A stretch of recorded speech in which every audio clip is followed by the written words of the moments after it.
hushed courtroom, Gotti sat and heard the forelady of an anonymous jury say guilty. Gotti and his co-defendant were charged with being boss and underboss of the Gambino crime family. Today, another milestone in the fight against organized crime. The Teflon is gone, the Don is covered with Velcro, and every charge in the indictment stuck. It's been a long road. Justice has been served, and it feels awfully good. Thank you. I know you didn't believe I was guilty, Ed. Well, just out of curiosity, once John is convicted and he's off the street, how does that affect you?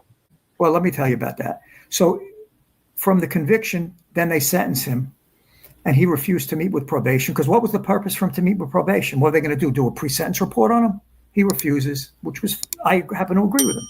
No purpose. So they ship him out in the middle of the night, private plane. They didn't do the bus. They didn't do the whole diesel therapy routine. They ship him nice, private jet. And the pilots and the co-pilot, they knew who they were taking, and their wives made cookies and made things. Oh, give this to Mr. Gotti. And the FBI was furious at that, furious. So they ship him out, and they take him right to Marion. Marion has an airport. They take him right to Marion. Now, normally, there's a process. It should have taken him 2 months before he got to Marion.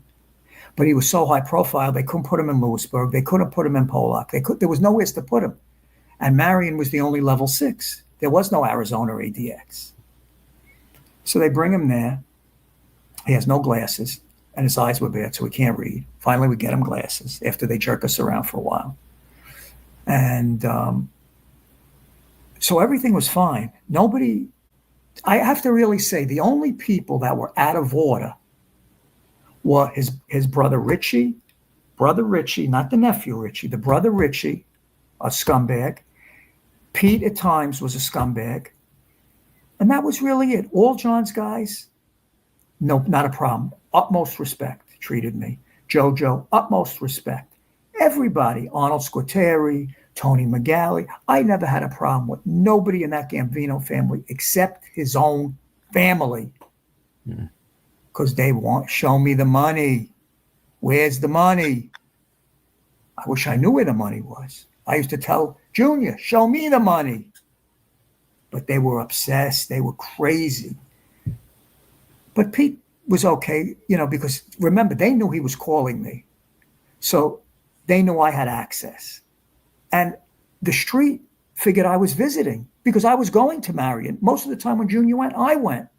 Just for company, and John liked it that I would go with his son. We'd have dinner together. We'd hang out, whatever. Me, Johnny Boy Ruggiero, maybe once in a while, Stephen Kaplan, a few, all, normal people, legitimate people, not wise guys.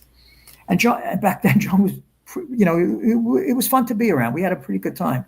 Food, this and that. He was good. So there was no problems. Everything was fine.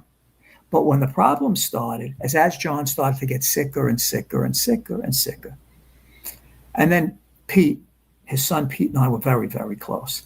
So they all played it the right way till he really got very sick. And like I said, it wasn't street guys. It wasn't other families.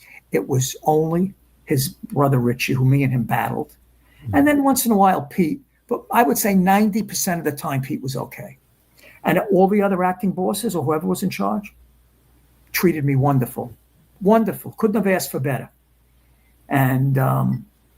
And then, of course, we had the problem with those Lucchese's, because that's when Pete Pete and Richie try to get money out of me. They try to extort me. And I wouldn't be extorted by them. So then when the Lucchese's, Pete was being abused by the Lucchese family in the city.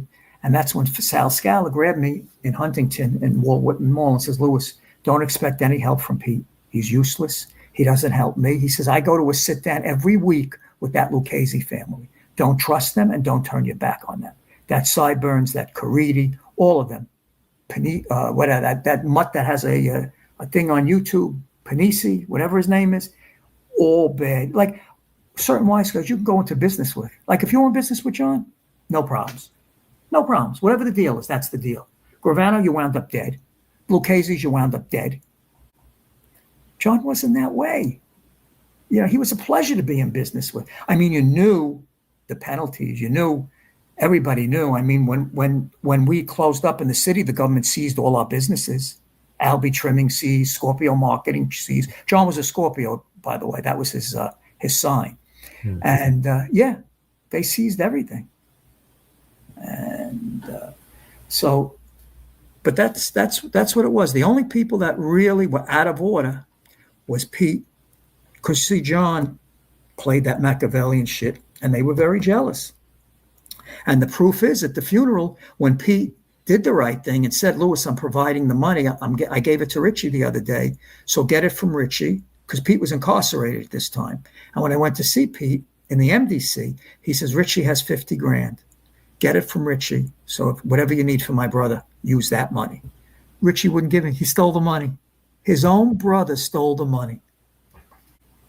So, because it goes to show you.